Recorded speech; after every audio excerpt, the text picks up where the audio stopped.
जी news portal देख रहे सभी दर्शकों को मेरा नमस्कार। और इस वक्त मौजूद हैं हम फव्वारा चौक पर और नगर परिषद के सभापति शिवरतन जी यहाँ मौजूद हैं। दरअसल आप इन दिनों देख रहे होंगे कि बड़े नालों की सफाई का काम जो है वो चल रहा है, हमने भी लाइव दिखाया था। और इसके अलावा एक सबसे बढ़िया पहल जो की गई है वो ये की गई है कि जो नाले क्षतिग्रस्त थे, टूट गए थे, उन नालों का निर्माण भी शुरू करवाया है। ये बहुत महत्वपूर्ण था सर। बहुत जगह से नाले टूट गए थे और फेरो कवर अंदर चले गए थे, तख्ते रखने में परेशानी हो रही थी। उन चीज़ों को संज्ञान में लेते हुए सभापति महोदय ने एक सबसे बड़ा निर्णय ये लिया कि जो नाले क्षतिग्रस्त हैं उनकी मरम्मत करवाई जाए, समय पर कचरे का निस्तारण हो और उन नालों की सफाई हो। वही चीज़ मैं आपको यहाँ दिखा रहा हूँ और इसी से रिलेटेड कुछ सवाल जवाब भी हम सभापति महोदय से पूछेंगे। एक तो सबसे अच्छी पहल कि नालों का निर्माण चल रहा है, लेकिन मानसून आने वाला है और मानसून को याद रखते हुए, ध्यान में रखते हुए बड़े निर्णय आपको लेने पड़ेंगे, कड़े निर्णय लेने पड़ेंगे, तब जाकर के लोगों को राहत मिल सकती है। खुद मॉनिटरिंग कर रहे हैं सभापति महोदय, रात में जा कर के कहाँ काम चल रहा है, कैसे काम चल रहा है।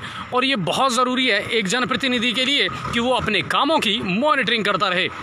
चलिए आपकी मुलाकात करवाता हूं और सबसे पहले मैं दिखाता हूं इस समय काम कहां चल रहा है और क्या काम चल रहा है।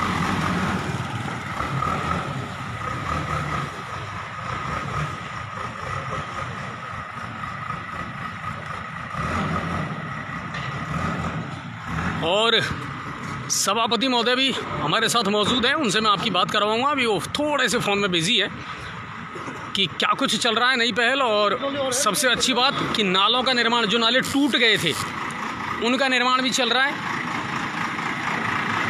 आप देखिए ये बड़े नाले हैं सर और इनमें कचरे की क्या स्थिति है, उनकी सफाई करवाई जा रही है। पूरा मैकेनिज्म यहाँ लगा हुआ है इस वक्त।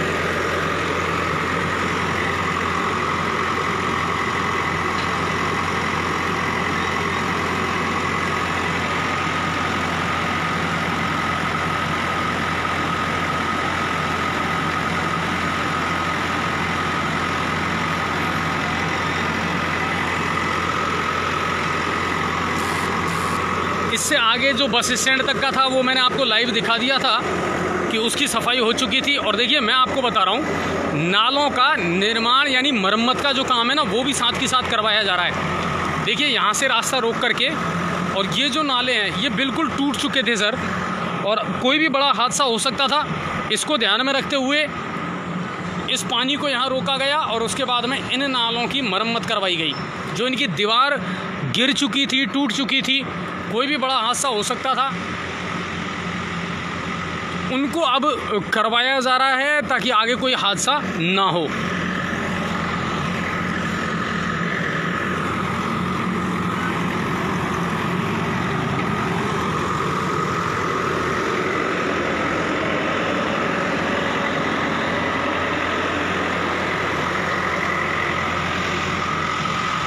उनको उधर ले लो सभापति महोदय को।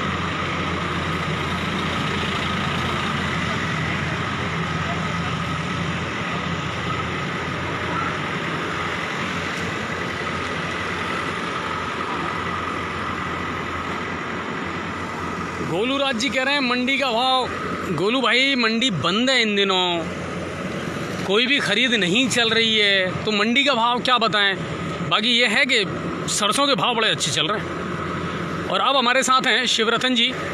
शिवरतन सर, एक तो सबसे पहले तो मैं आपको इस चीज़ के लिए धन्यवाद दूंगा कि नालों की मरम्मत के बारे में आपने सोचा। नाले बहुत पुराने थे और क्षतिग्रस्त हो गए थे, क्या आइडिया आया और अब ये काम कैसे चलेगा? नाले आइडिया इसलिए आया क्योंकि नाले बहुत चौड़े होते जा रहे हैं। जो नाला 3 फीट का था वो नाला 5 फीट 6 फीट तक पहुंच गया। इससे क्या है, कोई दुकानदार तख्ता लगाता है तो वो भी आपस में कंपटीशन करते हैं। कोई 4 फीट का तख्ता लगा रहा है, कोई 5 का लगा रहा है, कोई 6 का लगा रहा है। तो हमने सभी नालों की सफाई करवा के ये लिया है कि हम सभी नालों की रिपेयरिंग भी हाथ तक करवाएं। अच्छा, इनका निर्माण मतलब अब चलेगा जहाँ जहाँ भी नाले क्षतिग्रस्त हैं? ज़्यादा नाले क्षतिग्रस्त है, सभी जगह निर्माण कर रहे हैं। अच्छा, कई जगह ऐसी समस्या आ रही है शिवरतन सर कि फेरो कवर टूट गए, या जैसे बिजली विभाग का आपने भी खुद ने एक मुद्दा उठाया था कि जहाँ ट्रांसफार्मर लगे हुए हैं उनके जाल लगाए गए हैं। जैसे दशहरा मैदान की हम बात करें, पानी में वो टिका हुआ है ना, उसकी मरम्मत नहीं करवाई गई। आपने भी बिजली विभाग को चेतावनी दी थी कि भाई इनको देखें आप, जहाँ वे व्यर्थ के पोल लगे हुए हैं या ट्रांसफार्मर ज़मीन में रखे हुए हैं, उनको आप करें। इन चीज़ों की मॉनिटरिंग को लेकर के क्या चल रहा है? तो मैं बिजली विभाग से पहले भी कह चुका हूँ और एक बार दोबारा कहना चाहूँगा, जितने भी 11,000 kV के खंभे हैं लोहे के, उनको नीचे कम से कम 3-3 फीट तक वो RCC करवा दें, जिससे जिनमें कचरा बढ़ता है, पेड़ उगते हैं, वो नहीं उगे, जिससे हमारी शहर की खूबसूरती है वो बेकार नहीं हो। और जो भी DP है उन पर गिट्टी लगवा के ढंग से इनको करें, जिससे कि शहर की बदसूरती नहीं हो। अच्छा, मानसून से पहले शहर के सामने बड़ी चुनौतियां क्या है? एक तो जल भराव हो ही गया, दूसरी बात सर गर्मियों का मौसम चल रहा है, और दूसरी बात कि कोरोना जैसी महामारी से भी हम जूझ रहे हैं।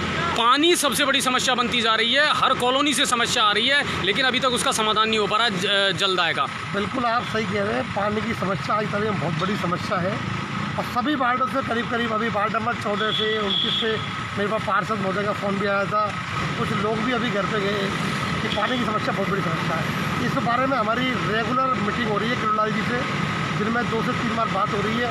वो ये कह रहे हैं कि अभी हमें चंबल से जो पानी मिल रहा है वो कम मिल रहा है। नहीं, पर ये पेज तो मैंने सुलझाया था सर, 4-5 दिन पहले हमने भी ये लाइव चलाया था। जो चंबल परियोजना के एक्सियन है, उन्होंने कहा है कि गंगापुर सिटी को जितने पानी की आवश्यकता है 4 लाख 3.5 लाख वो हम दे रहे हैं। वो बोल रहे हैं तो गलत बोल रहे हैं। इस समय केवल हमारे शहर को 1.5 से 2.5 MLD पानी ही शहर को मिल रहा है। ठीक है, जैसा कि एक्शन साहब ने बताया। और वो मोटर है उसका भी निस्तारण नहीं हुआ, अभी रिपेयरिंग नहीं हुई। आज करीबन 20 रोज हो चुके हैं, लेकिन इन पर मोटर बदलाव नहीं है अब तक। 4 पंप हाउस में से 2 पंप हाउस खराब पड़े हुए हैं अभी भी। बिल्कुल, वो गुजरात गए हुए हैं और अभी 2-3 दिन और लगेंगे इसके बाद। अच्छा, मानसून से पहले ये आप आश्वासन देना चाहेंगे शहर की जनता को कि जल भराव की जो समस्या है उससे निजात मिल पाएगी? बिल्कुल, मैं पूरी कोशिश कर रहा हूँ कि शहर में जो जल भराव की स्थिति है वो पूरी तरह हम इसको सॉल्व कर सके। जैसा आप देख रहे हैं पिछले 2 दिन से पूरा चूली गेट रात्रि के टाइम जो वार्ड नंबर 43 करौली फाटक है वहाँ पर, और आप वार्ड नंबर 43 जब करौली फाटक से बाहर जाते हैं तो वहाँ भी देखिए हम दिन और रात कोशिश कर रहे हैं कि हम हमारे शहर को बिल्कुल सुंदर बनाएं, स्वच्छ बनाएं। हम हमारे शहर को इंदौर की तर्ज पर 1 नंबर बनाने की इच्छा है। सभापति महोदय इंदौर की तौर से तर्ज बना देंगे, लेकिन आपके आयुक्त महोदय नजर नहीं आ रहे। हाँ सर, इन दिनों वो ईद के चांद हो रहे हैं। जो कार्य आयुक्त महोदय को करना चाहिए वो आप कर रहे हो। ये तो आप आयुक्त महोदय से पूछना। नहीं, बिल्कुल, ब्यूरोक्रेट्स का और जनप्रतिनिधियों का एक समावेश होना बहुत ज़रूरी है, तालमेल होना बहुत ज़रूरी है। और इन दिनों जो हैं दीपक चौहान सर वो थोड़े से बैकफुट पर नज़र आ रहे हैं, उनकी उपस्थिति कम आ रही है। पर चलिए, कुल मिलाकर के है कि शिवरतन सर जो हैं वो लगातार फील्ड में हैं और हर काम की मॉनिटरिंग कर रहे हैं। उम्मीद ये करते हैं कि सर मानसून से पहले इन लोगों को जो समस्याएँ हैं उनसे निजात मिल पाए। धन्यवाद।